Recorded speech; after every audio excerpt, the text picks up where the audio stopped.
Vous êtes sur Blessing Light TV et nous allons poser le décor de votre émission que vous aimez bien, Success Story. Ceux qui sont partis des zéros et qui sont devenus des héros. Et aujourd'hui, nous recevons un Ivoirien qui est parti de la Côte d'Ivoire et qui a réussi en France. Il est retourné dans son pays. Il a créé un cabinet qui prospère en ce moment. Et son nom, c'est Fernand Ballier. Suivez-nous dans Success Story. C'est maintenant. SIB Gassi, un cabinet des investigations privées d'accompagnement des projets de recouvrement de créances et gestion des affaires. Nous mettons à votre disposition des détectives privés pour des investigations, surveillance, filature et localisation. Nous faisons des études de marché et sondages pour concurrence déloyale, enquête de solvabilité, accompagnement à la réalisation de vos projets, informations stratégiques avant d'investir, enquête client, collecte des informations stratégiques, service de clients mystères, contactez le SIPGASI. Avec le centre CEFI France, le cabinet SIPGA Côte d'Ivoire vous aide à vous faire connaître sur les deux marchés pour votre développement. Pour toutes vos démarches, recherche de produits ou informations en Europe et en Afrique, contactez-nous. Le SIPGASI dispose d'un service de recouvrement des créances et d'enquête de solvabilité pour des formations des enquêteurs, accompagnement dans les démarches, localisation immobilière, de vacances et enquête assurance. Retrouvez-nous à notre siège social en Côte d'Ivoire à Abidjan, cité Cyr, ou appelez-nous au 225 05 04 32 29 68 ou au 225 27 22 45 02 57. Voilà, le décor est planté. Notre invité est présent, M. Ballier. Bonjour, M. Ballier. Bonjour, M. Prodige. Comment allez-vous? Ça va. Content d'être de retour en France? Ben écoutez, content d'être parmi vous, content d'être dans votre studio et content de voir que Paris ressemble un peu à la Côte d'Ivoire. Je dis ressemble un peu. Ah oui. Parce que, bon, il y a du soleil, mais la Covid bat son plein ici, donc voilà. Eh oui. La Covid. Mais d'entrée de jeu, je vois que vous portez quelque chose sur la tête. Ah, ben oui, il faut porter quelque chose sur la tête. Vous voulez parler de la kippa? Ça s'appelle? La kippa. Qu'est-ce que ça signifie, là? Bon, la kippa, c'est hébreu. Il faut noter que le Dieu qui nous a créés est dans les cieux et il est maître sur terre. Vous êtes juif? Oh non, je ne suis pas juif. D'accord. Je ne suis pas juif, mais je suis descendant d'Abraham, d'Isaac et de Jacob. Donc, si par ma croyance, je pourrais dire, je suis juif. Je suis un Ivoirien, de père et de mère ivoirien. Très bien. Alors, bienvenue dans notre studio. Vous êtes à l'émission Success Story, donc qui parle des gens qui sont partis de rien et qui ont réussi. Et vous êtes un exemple aujourd'hui. Alors, vous êtes prêt à nous raconter votre histoire? Mais en ce qui concerne mon histoire, il y a tellement de choses à rencontrer parce que, vous voyez... Vous êtes parti de la Côte d'Ivoire et vous êtes venu en France. C'est ça. Dans quel objectif êtes-vous parti de la Côte d'Ivoire pour arriver en France? Mais à l'origine, je suis arrivé en France pour des études. Donc, je suis arrivé en France, étudiant à l'INP, à l'École nationale de procédure. D'accord. En 1998.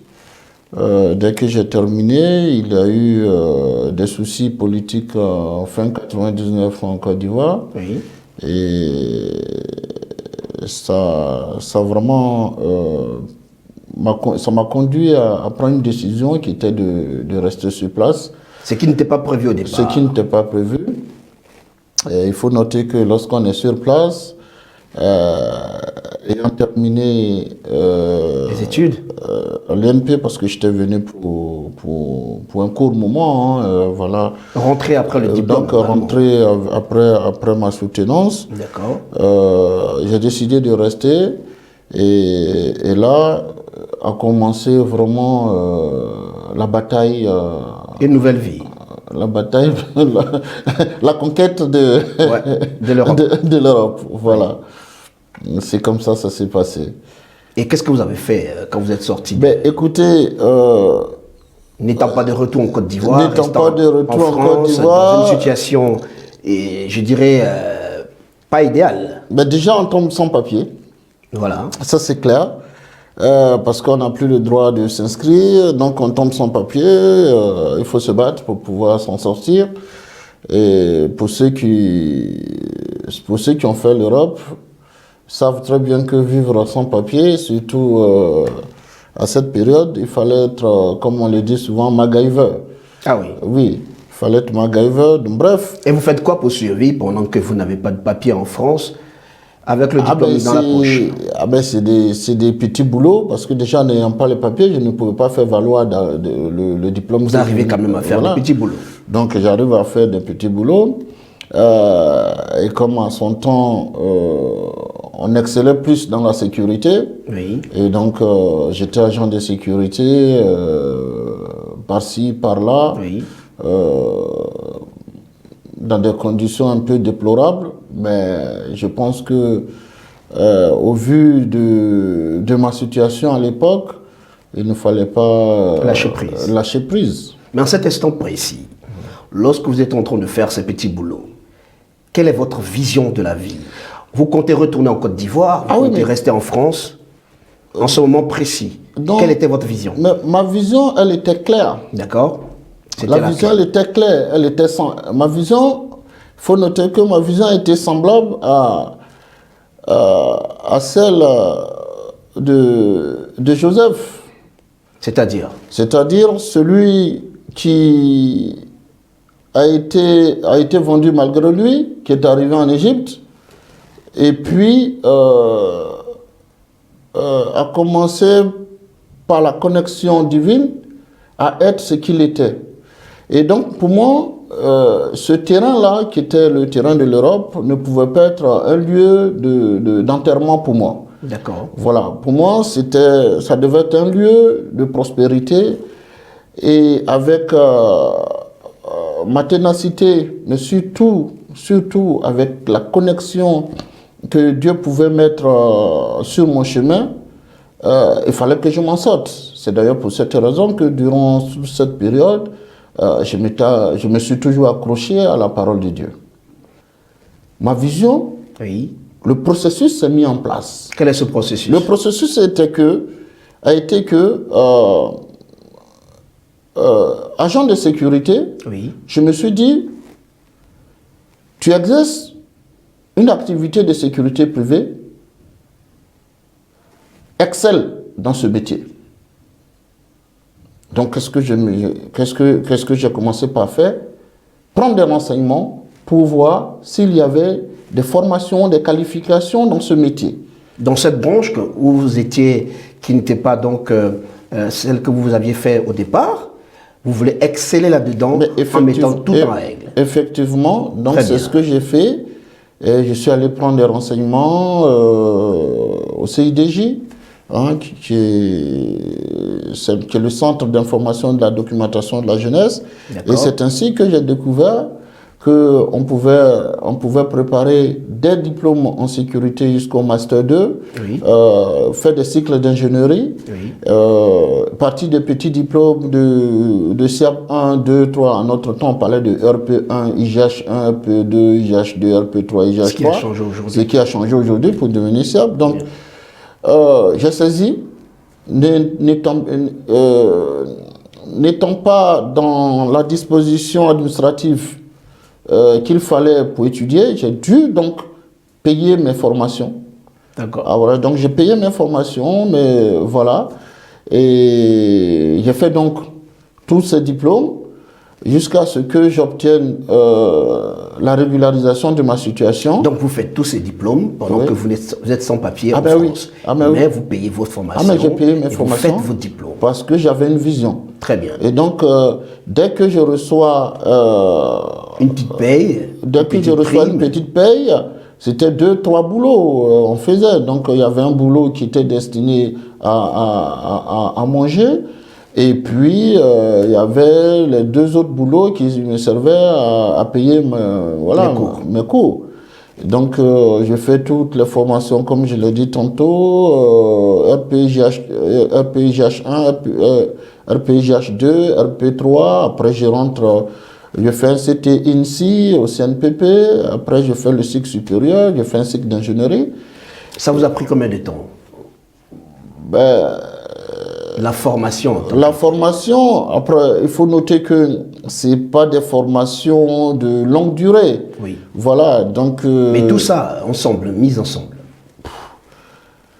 Tout ça mis en... je ne peux pas vous dire pour la simple raison que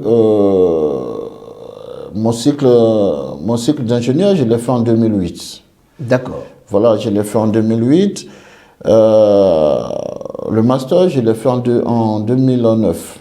Donc, si je veux comprendre tout cela, je suis arrivé le 21 mars 1998 en France. Donc, ça m'a quand même pris du temps. Mais il faut noter que le cycle d'ingénieur, le master, tout ça, je l'ai préparé après l'obtention, bien sûr, de mon titre de séjour. Bien sûr. Voilà. Mais ce qui est intéressant dans cette histoire, c'est que j'avais cette vision. Oui. Et je ne voulais pas perdre de vue, je ne voulais pas être distrait. Et je savais qu'il y avait un être suprême qui était auprès de moi, qui me conduisait, qui m'attrapait par la main pour pouvoir aboutir. Et suite à cela, j'ai occupé des postes. Donc j'ai occupé des postes de directeur sécurité dans des grandes entreprises. Ici en France? Oui, ici en Très France. Après votre formation? Après ma formation, j'ai occupé des postes de responsable, de chef de service sécurité. Oui. Jusqu'à ce que j'arrête pour pouvoir créer un cabinet de formation. Donc, vous créez un cabinet de formation ici en France. Là, vous avez souffert. Voilà, donc dès 2010, je crée Robot Consulting. Donc, par robot, je voulais signifier que je suis rentré à gauche, je suis rentré à droite. J'ai eu affaire à des...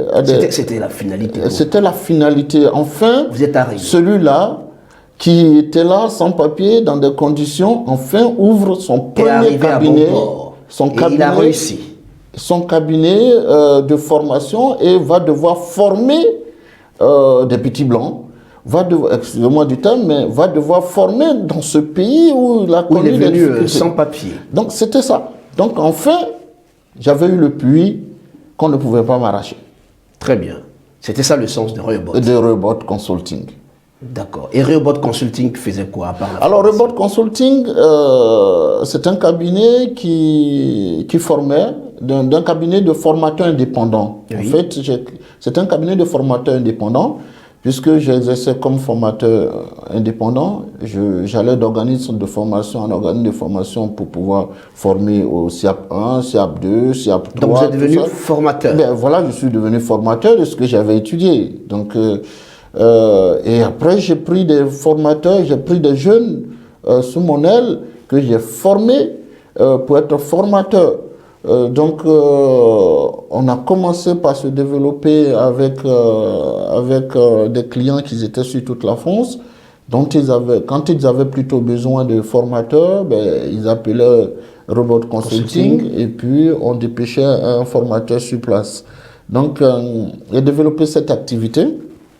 À partir de 2010, qui a été vraiment un tournant dans ma vie en France. Ça c'est clair, pour la simple raison que j'avais cette vision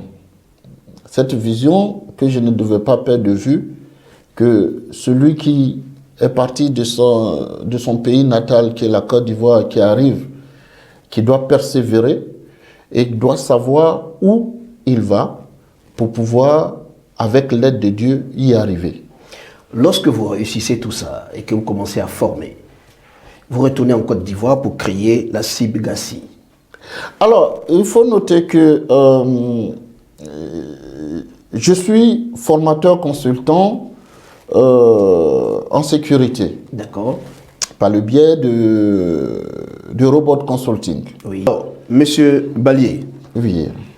vous êtes en Côte d'Ivoire. Qu'est-ce que vous faites réellement en Côte d'Ivoire? Dites-nous un peu. Merci. Alors, c'est SIPGA qui est en Côte d'Ivoire.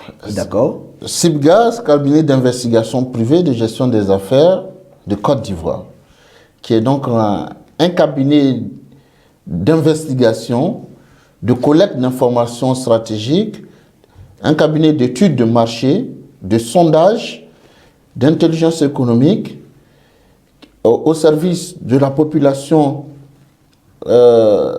ivoirienne, donc des professionnels, des chefs d'entreprise, mais surtout la diaspora ivoirienne et tous les amis de Côte d'Ivoire, tous ceux qui veulent investir en Côte d'Ivoire. Mais au-delà de la Côte d'Ivoire, il y a toute l'Afrique de l'Ouest. Parce qu'on a aujourd'hui des missions, on a aujourd'hui des missions en dehors de la Côte d'Ivoire. En dehors de la Côte d'Ivoire. Vous voyez, c'est un cabinet qui, pour moi, est essentiel pour des jeunes pays comme la Côte d'Ivoire. Pourquoi? Parce que nous sommes aujourd'hui à l'ère de la mondialisation. On parle de la guerre économique. Et l'Afrique doit avoir toute sa place dans cette guerre, dans cette mondialisation. Les pays européens, américains et aujourd'hui asiatiques prospèrent. Oui. Mais si vous prenez l'histoire des pays asiatiques qui aujourd'hui, comme la Chine, qui aujourd'hui domine, ben c'est grâce à la collecte d'informations. Ils ont été voir ailleurs ce qui n'existait pas chez eux. Et concrètement, en Côte d'Ivoire, quelles sont les actions que vous menez pour permettre aux Ivoiriens, aux Africains de la diaspora d'avoir confiance et d'investir dans leur pays? Alors d'abord par nos actions, avant de répondre à cette question, SIPGA Côte d'Ivoire, c'est plusieurs services. D'accord. Il y a un service, il y a un service de détectives privés. Oui. Excusez-moi. Il y a un service de détectives privés. Il y a un service d'intelligence économique. Il y a un service d'études de marché et sondage. Et on a un grand service de prospection. On est d'accord? Et donc, à partir de cet instant, oui, cela dépend de la demande. Tout Ivoirien, qu'il soit sur le territoire, ou tout ami de Côte d'Ivoire, qu'il soit sur le territoire ivoirien ou à l'extérieur, est la bienvenue chez SIPGA.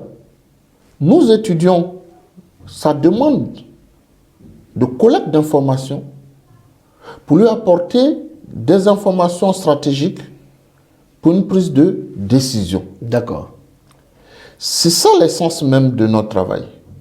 Et ce cabinet est installé en Côte d'Ivoire, où exactement? Ben, ce cabinet est en Côte d'Ivoire à la Riviera Cité-Cyr. Et vous avez un site internet qui est www.sipgacote-d'ivoire, tout attaché, oui, .com. Vous avez toutes les informations via notre site internet, ou bien vous avez la page Facebook qui est SIPGA Côte d'Ivoire. Voilà.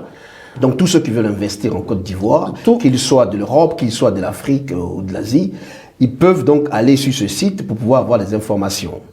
Non, alors ils peuvent aller sur ce site pour savoir ce que nous faisons. D'accord. Pour avoir les informations qu'ils nous contactent. D'accord. C'est en fonction de leurs besoins. Voilà. Voilà. Vous agissez en fonction de la demande des uns et des autres. C'est ça. Pourquoi? Parce que dans la collecte d'informations, il y a ce qu'on appelle les sources blanches, les sources grises et les sources noires. C'est-à-dire? Alors, les sources blanches, c'est toutes les informations que vous pouvez rencontrer, exposer sur Internet, que vous pouvez avoir vous-même. Donc, tout le monde peut... Tout le monde voilà, a accès à la source blanche. Hein. Mais Une source blanche est le départ pour pouvoir vous informer de l'existence de quelque chose. D'accord. C'est la base, en fait. Voilà. Ça vous informe de l'existence de quelque chose. Mais ça ne vous informe pas de l'état de l'existence de cette Très chose. bien. Vous comprenez ce que je veux Très dire? bien. Voilà. Ça vous informe que cette chose existe. Mais Ne vous dit pas ce qu'elle ne fait. ne vous dit pas l'état d'existence. Et donc, pour pouvoir savoir quel est l'état de l'existence, il faut s'adresser au cabinet SIPGA, Très bien. qui, lui, est capable de collecter l'information grise que vous n'avez pas, l'information noire que vous n'avez pas. Parce que ce ne sont pas des informations qui sont exposées sur Internet. Il faut aller à la recherche de ces informations. Il faut aller à la recherche. Il y a des sources que nous avons pour pouvoir collecter ces informations. Très bien. Alors, je vais prendre deux exemples. Oui. Deux exemples. Allez-y. Parce que c'est ce qui se fait le plus souvent. Vous êtes à Paris. Vous voulez acheter une maison en Côte d'Ivoire. Vous attendez que, oui, il y a tel promoteur immobilier qui vous propose un terrain, une maison. C'est de savoir est-ce qu'il est fiable ou pas. Vous avez l'information par la source blanche que ce promoteur existe. C'est ça. On est d'accord? Parce que vous pouvez aller sur Internet, voir un beau Pour site, avoir l'information. voir un beau site Internet, Tatapion immobilier. Mais vous ne savez pas quel est l'état de cette entreprise. La fiabilité. La fiabilité, son passé, donc son histoire, vous ne le savez pas. C'est ça. Il faut donc le cabinet SIPGA Pour passer à l'information pour grise. pouvoir passer à l'information grise, pour vous aider à décider. À détecter. Non, nous détectons, mais pour vous aider à décider. Décider, ok. Voilà. D'accord. Parce que nous... Et à quel moment on passe donc à l'information noire? Alors, l'information noire, ça, c'est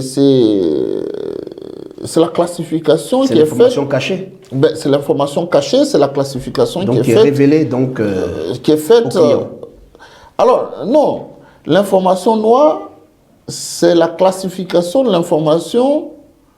Ça fait partie des classifications de l'information, c'est-à-dire blanche, grise et noire, pour une manière de dire simplement que cette phase d'information, il faut une stratégie pour pouvoir l'obtenir. D'accord. Vous ne pouvez pas l'obtenir comme ça. C'est-à-dire Ça parle de quelque chose. vous n'allez pas vous adresser à un bureau pour pouvoir l'obtenir. L'information grise, il faut vous adresser à un bureau pour pouvoir l'obtenir, mais il faut savoir quel bureau. Il faut avoir le bon bureau. Voilà, le bon bureau. La bonne personne. Ça, c'est l'information grise. Très bien. Cependant, une information noire, c'est la limite. C'est pas de l'espionnage, parce qu'on confond souvent l'espionnage à l'information. L'espionnage, c'est frauduleux. C'est frauduleux, c'est un crime. C'est un délit. Ça peut être un délit, ça peut être un crime, ça dépend des nations. Mais ça peut être un délit dans certains pays, ça peut être un crime dans certains pays. Mais l'information noire, c'est comment mettre en place une stratégie qui ne sera pas un délit ni un crime afin de l'obtenir. Ça, c'est celui qui est praticien qui peut le savoir. Qui peut le savoir. Au jour d'aujourd'hui, les téléspectateurs sont là. Ils vous regardent. Qu'est-ce que vous avez à leur dire pour qu'ils s'intéressent donc à ce cabinet et qu'ils sachent que vous êtes là pour les aider? Nous vous écoutons. Moi, je dis simplement à tous ceux qui nous regardent et qui nous écoutent qu'on n'a plus droit à l'erreur. Chacun de nous n'a plus droit à l'erreur. Nous venons en Europe parce que nous trouvons que l'Europe s'est développée. Pour certains, on crie souvent au scandale en disant oui, ils nous ont pillés. Mais avant de nous piller, c'est parce qu'ils ont collecté des informations sur nous. S'ils n'avaient pas collecté les informations, ils n'allaient pas savoir qu'on avait du cacao, du café, de la banane chez nous. Et que ça devait les intéresser. Alors, le même chemin que ces Occidentaux ont utilisé pour réussir, il faudrait que chacun de nous l'utilise. Mais au-delà de cela, ça peut être n'importe qui s'intéresse à un investissement précis. Il faut avoir des informations sur ce que vous allez faire. C'est important. On a l'habitude de dire que une voiture qui n'a pas de phare et qui circule dans le noir ne va jamais arriver à destination. Nous avons décidé d'être les phares de ceux qui veulent investir. Nous avons décidé d'aider nos frères et nos sœurs de la diaspora qui longtemps ont été arnaqués parce qu'ils n'avaient personne sur le terrain pour leur apporter des informations. Chez Sibga, Côte d'Ivoire, on collecte les informations dont vous avez besoin. Des informations professionnelles. Vous avez une entreprise. Est-ce que votre salarié est sérieux? Est-ce qu'il ne vous ment pas pour dire oui, j'ai ma grand-mère qui est malade au village, donc je vais y aller pour une semaine, alors qu'il est sur la ville en train de bosser pour quelqu'un d'autre? On parle souvent de l'infidélité des hommes, de l'infidélité des femmes. Mais en Côte d'Ivoire, par exemple, vous avez la loi sur le mariage qui a son article 45, mais qui est d'ailleurs copié sur celui de la France, qui dit que les époux se doivent fidélité, assistance, secours. Michel. Et donc, si vous avez votre époux, votre épouse, qui n'est plus dans le respect de cet article, ça crée du désordre à la maison, ça impacte votre santé, parce que ça peut être des suspicions qui n'existent pas. Il faut lever le doute. Très bien. Et vous faites tout Et ça. pour lever le doute, il faut vous adresser au cabinet Sibga qui va vous apporter la véracité des faits. Très bien. Vous avez un projet d'investissement où vous avez investi, mais vous n'êtes pas en Côte d'Ivoire, ou vous n'êtes pas dans un pays africain de l'Ouest. Je prends un exemple. Vous avez un salon de coiffure Oui. et vous êtes en Europe. Est-ce que votre salon marche? Est-ce que vous faites des chiffres d'affaires? La gérante ou le gérant vous dira non, il n'y a pas assez de clients. Voulez-vous savoir? Sibga, par son service de client mystère, vous apporte la réponse. Très bien. Vous êtes la réponse à toutes ces questions. Mais, à tous oui. ceux qui veulent investir en Côte d'Ivoire, Mais à ceux qui ont déjà investi en Côte d'Ivoire Justement. et qui se font arnaquer par des parents, des amis, des connaissances. C'est très Vous êtes important. là, vous êtes partout et vous travaillez dans tous les secteurs d'activité. Effectivement, nous travaillons dans tous les secteurs d'activité. Tous les secteurs d'activité, comment on appelle ça? non prohibées. D'accord. J'insiste bien. D'accord. Parce que si c'est des activités prohibées, ne nous demandez pas d'aller livrer. C'est très important de préciser cela parce que ça ouvre une brèche qu'on ne peut pas fermer. Mais effectivement, voilà. Ne nous demandez pas comment on va faire pour livrer votre sachet de drogue, on ne le fait pas ça. C'est interdit par la loi. Voilà. Donc, effectivement, nous sommes dans tous les secteurs d'activités non prohibées. Très bien. Vous voyez, c'est très important. Donc, au jour d'aujourd'hui, vous avez ce potentiel-là en Afrique. Et sur le terrain aujourd'hui, quel est le rapport que vous pouvez faire? Comment ça se passe? Alors, sur le terrain, je remercie Dieu parce que c'est lui qui inspire ses enfants. Sur le terrain, il y a un manque de cadre juridique. Ça, il faut le dire. Un manque de cadre juridique d'exercice du métier. C'est ça. Parce que l'Africain n'est pas habitué à ça. Parce que l'Africain, c'est demander aux voisins. C'est ça. C'est parler à l'ami à côté. Il va regarder, va s'essayer cela. C'est ça la difficulté que vous pouvez rencontrer. Effectivement, il y a un manque de cadre juridique d'exercice. Oui. Et le plus souvent, nos clients nous demandent est-ce que vous êtes agréé et est-ce que vous avez ci. Alors, en ce qui concerne Sibga Côte d'Ivoire, nous sommes un cabinet enregistré. Très bien. Au registre de commerce et d'entreprise des sociétés. Nous sommes un cabinet de conseil en collecte d'informations stratégiques. Nous sommes enregistrés aux impôts. Donc, administrativement, nous existons. Ce que je veux dire, c'est le cadre juridique d'exercice du métier. D'accord. OK. Des détectives, surtout des détectives. C'est bien précis. Voilà. C'est le cadre juridique d'exercice du métier des détectives. En Europe, particulièrement en France, vous avez le livre 6 du Code de la sécurité intérieure, oui, en sa deuxième partie, qui encadre le métier du détective privé. D'accord. Donc vous prenez le livre 6 du CSI, partie 2, encadre le métier de détective privé. Ce qui n'est pas le cas en Afrique. Ce qui n'est pas le cas en Afrique. Vous avez le code de déontologie de la sécurité privée, le décret de 2012, qui encadre les activités privées de sécurité dont fait partie les détectives privés. D'accord. En Côte d'Ivoire, ça n'existe pas. En Afrique de l'Ouest, ça n'existe pas. Vous êtes dans un domaine très pointueux. Donc, qui a besoin donc d'exister véritablement. Effectivement. Et comme j'aime bien le dire, je suis dans un secteur...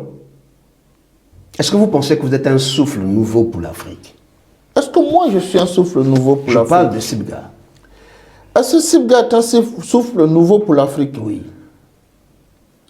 Je ne dirais pas Sibga est un souffle nouveau pour l'Afrique parce que c'est un peu prétentieux. Mais Sibga est indispensable pour l'Afrique. Très bien. Qu'est-ce que vous pouvez dire aujourd'hui, vous, parti de rien, venu en Europe, et aujourd'hui, votre retour, je dirais, est glorieux. Quel est le conseil que vous pouvez donner donc à tous ceux qui rêvent d'être comme vous? On vient tous en Europe. Malheureusement, il y a certains qui meurent encore dans les bateaux. Mais ça dépend de pourquoi on vient en Europe. Le but. C'est ça. Très bien. Il y a un temps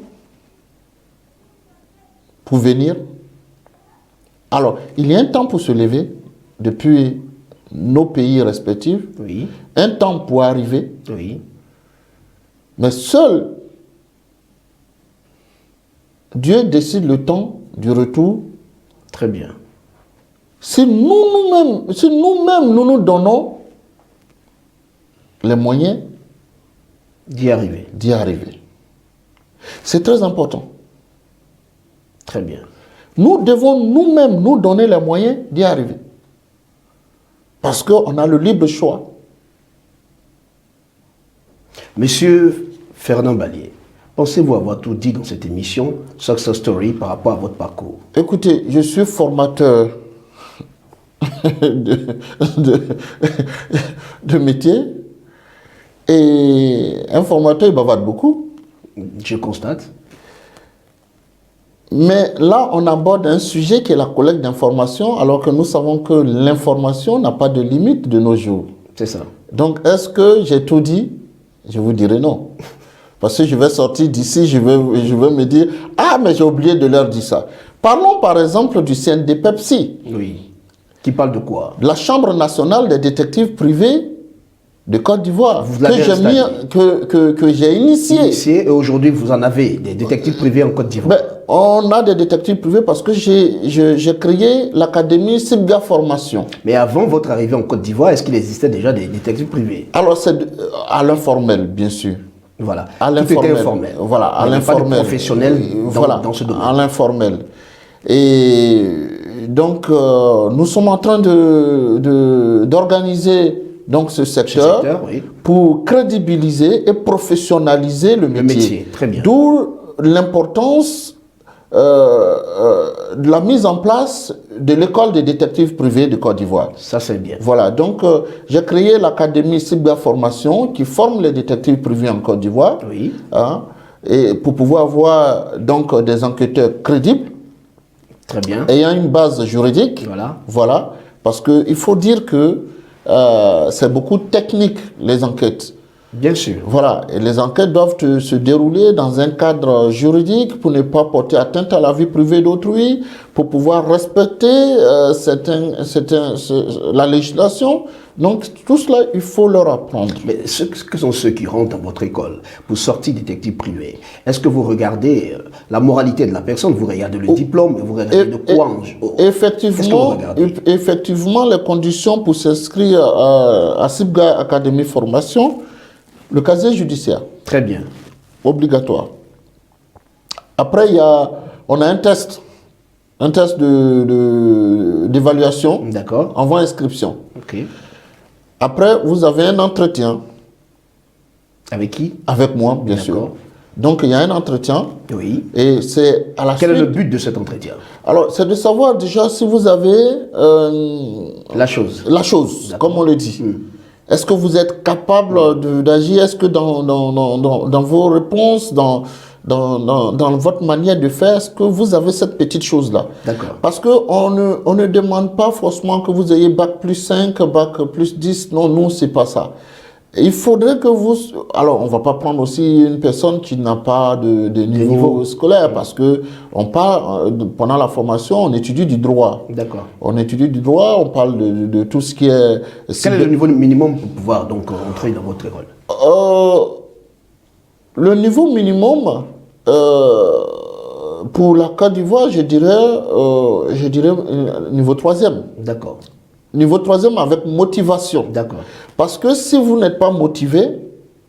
Le niveau n'aura pas d'impact sur le résultat. Voilà, parce que lorsque je parle par exemple du droit pénal ou bien du droit de la famille, vous avez des tests, vous avez des mots, qu'est-ce qu'on appelle décret, qu'est-ce qu'on appelle arrêté, qu'est-ce qu'on appelle loi, qu'est-ce qu'on appelle les pouvoirs. Il faut comprendre ces thèmes-là. D'accord? Et vous ne pouvez que les comprendre si vous-même vous êtes motivé. C'est ça. Parce qu'il y a un travail qui part de la motivation. Voilà, tout part de la motivation. Vous pouvez être d'un niveau de classe terminale ou bac plus 2 et puis ne rien comprendre. Moi, au cabinet Sibga, on reçoit des demandes des étudiants qui ont fait, par exemple, l'UFR de criminologie d'Abidjan. Mais lorsqu'on les reçoit en entretien, des fois je me dis, mais est-ce qu'ils ont vraiment fait l'UFR de criminologie? Voilà. Parce que d'abord, ce n'est pas la même chose. Et il y a la motivation qui est déterminante. Parce que si vous êtes sur le terrain et qu'on vous demande de prendre une personne en filature, c'est la motivation et la détermination absolument qui va faire réussir votre mission. Oui. Très bien. Et ce que je voulais savoir, donc, est-ce que l'État quelle est la place de l'État dans tout ce que vous faites comme investissement en Côte d'Ivoire par rapport à la Chambre, par rapport à SIPGA? Est-ce que l'État vous vient en aide? Est-ce que l'État a un coup d'œil? Est-ce que l'État est... Qu'est-ce que dit l'État dans tout ce que vous faites aujourd'hui? Mais justement, c'est la mission de la Chambre que j'ai mis en place. Oui. Aujourd'hui, la Chambre doit faire connaître ce métier, doit faire comprendre à l'État et au ministre de tutelle qu'il y a des gens qui exercent ce métier-là en Le ministre Côte de d'Ivoire. tutelle, qui est le ministre de la Justice. Ou le ministre de la ministre de Sécurité. l'Intérieur, ministre de la Sécurité, D'accord, ministre de tous ceux. Pour l'heure, nous, on est à cheval sur le Sur, ministre de la Justice. Le ministre d'accord. Après, c'est le gouvernement qui va décider à quel ministère on appartiendra. D'accord. Mais on fonce sur les deux ministères. Voilà. D'accord. Celui qui nous reçoit, qui se sent capable de prendre la chose en main. Mais, voilà. Mais je pense que c'est le ministre de la Sécurité qui... Donc vous pouvez dire aujourd'hui aux jeunes Ivoiriens et donc qui ont ce potentiel-là de pouvoir venir vous voir pour pouvoir embrasser ce métier. Ben oui, surtout se former. D'accord. Ceux qui sont déjà sur le terrain, qui l'exercent de manière informelle, Oui. qu'ils viennent se former. Et ceux qui aiment le métier, Et ceux qui aiment le métier, qu'ils peuvent viennent venir, se former. se former aussi. Et qu'ils adhèrent surtout au CNDPEPSI. D'accord. Parce que tout va se passer au CNDPEPSI, D'accord. À la Chambre. à la Chambre. Vu qu'il y a un vide juridique d'exercice de métier, c'est le CNDPEPSI qui va encadrer D'accord. et qui va être va réglementer, l'interlocuteur, en quelque sorte. voilà, qui va être l'interlocuteur du gouvernement. D'accord. Donc, au CNDPEPSI, on mettra en place les 4 de membres CNDPEPSI, on mettra en place les 4 professionnels de détectives du CNDPEPSI. Donc désormais, un détective privé en Côte d'Ivoire aura une carte professionnelle. Une carte professionnelle, c'est les membres du CNDPEPSI. Très bien. Parce que CNDPEPSI, la Chambre va réguler ce secteur-là. Très bien. Et les conditions d'obtention de la carte professionnelle devra donc respecter les conditions mises en place par le CNDPEPSI. la Chambre. En attendant que le gouvernement prenne donc un décret ou un arrêté pour pouvoir harmoniser tout ça. Voilà. Donc voici que, à mon humble niveau, ce que des amis et moi, nous mettons en place pour pouvoir organiser la chose, pour que des clients n'aient pas de doute, surtout. Et j'invite les clients à travailler que avec des détectives qui sont membres du CNDPEPSI. Très bien. C'est très important ça. Parce que nous savons quel est le travail que nous faisons. Être détective déclaré par le CNDPEPSI, ça veut dire qu'il y a un travail préalable qui a été effectué par la Chambre concernant la crédibilité, concernant la formation de la personne. Si vous faites appel à un enquêteur en Côte d'Ivoire et qui n'est pas membre du CNDPEPSI et que vous faites anarquer, vous ne pourrez pas vous adresser à la Chambre. C'est ça. Donc il faut qu'il soit membre de la Chambre pour que la Chambre puisse vous aider à régler le problème véritablement. C'est ça. Très bien. Est-ce que vous estimez aujourd'hui, par votre départ, avoir réussi? Ça dépend de ce qu'on appelle la réussite. Mais en tout cas, le fait que je sois venu plutôt en Europe et avoir étudié tout ça, tous ces diplômes-là. Je peux dire, Jusqu'à la création même d'une chambre jusqu'à la dans votre création, pays. j'ai réussi quelque Bien chose. sûr, je crois. J'ai réussi. Et c'est ça, J'ai réussi quelque chose. Vous savez, en Afrique, on parle de réussite, ça veut dire tu as une grosse voiture, tu as des millions en compte bancaire, dans ton compte bancaire. Mais c'est pas ça la réussite. La réussite, c'est être satisfait de ce qu'on voulait accomplir. La vision est accomplie. La vision accomplie. Très bien. Aujourd'hui, je remercie Dieu parce que je pouvais faire autre chose. Mais je rentre dans un milieu qui n'existe pratiquement pas. Donc, Qui n'existait pas, on pourrait dire, puisqu'aujourd'hui avec vous, ça existe. voilà. même après des gens, comme je le disais tantôt, à travers la télévision, on attendait voilà, les métiers de détective privé, mais on ne savait même pas ce que c'était. C'est ça. Aujourd'hui, c'est devenu chose réelle. Très bien. En Côte d'Ivoire, au Mali, au Burkina, au Congo, au Gabon, celui qui veut se former au métier de détective privé peut venir en Côte d'Ivoire chez Sibga Académie Formation pour pouvoir se former. Celui qui veut travailler comme enquêteur peut s'adresser à Sibga et au CNDPEPSI et pour pouvoir avoir la liste des détectives ou des cabinets de détectives agréés par le CNDPEPSI pour pouvoir travailler. Enfin, donc après la formation, ils reçoivent donc une licence. Alors, qui leur permet de pouvoir avoir une carte professionnelle. Après la formation, alors la formation n'a pas, une école n'a pas le but de donner une licence. C'est le gouvernement, tout ça qui donne licence. Mais après la formation, ils sortent avec un CQP détective privé, donc un certificat de qualification professionnelle de détective privé. Très bien. Qui leur permet d'intégrer un cabinet en place. D'accord. Voilà. Après, s'ils se sentent capables de gérer un cabinet, ils peuvent aller ouvrir leur cabinet, mais la formation des étudiants n'est pas une formation pour être directeur d'enquête. Parce qu'il y a deux formations, en fait. Oui. Il y a le CQP détective privé qui permet d'être agent. D'accord. Et il y a la formation directeur d'enquête qui permet d'être directeur d'un cabinet. Pourquoi? Parce que gérer un cabinet, c'est la comptabilité, c'est tout ce qui est négociation commerciale, c'est tout ce qui est gestion d'entreprise.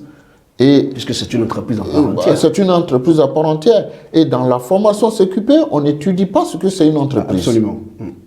Donc on devient agent. On devient agent. Et quand on va au stade supérieur, on fait directeur d'enquête. Là, il faut venir en formation directeur d'enquête. Et ça dure combien de temps ces deux modules? Alors, pour la formation du CQP agent, oui. On a 2 mois en présentiel. D'accord. Et puis 1 mois de stage. Ok.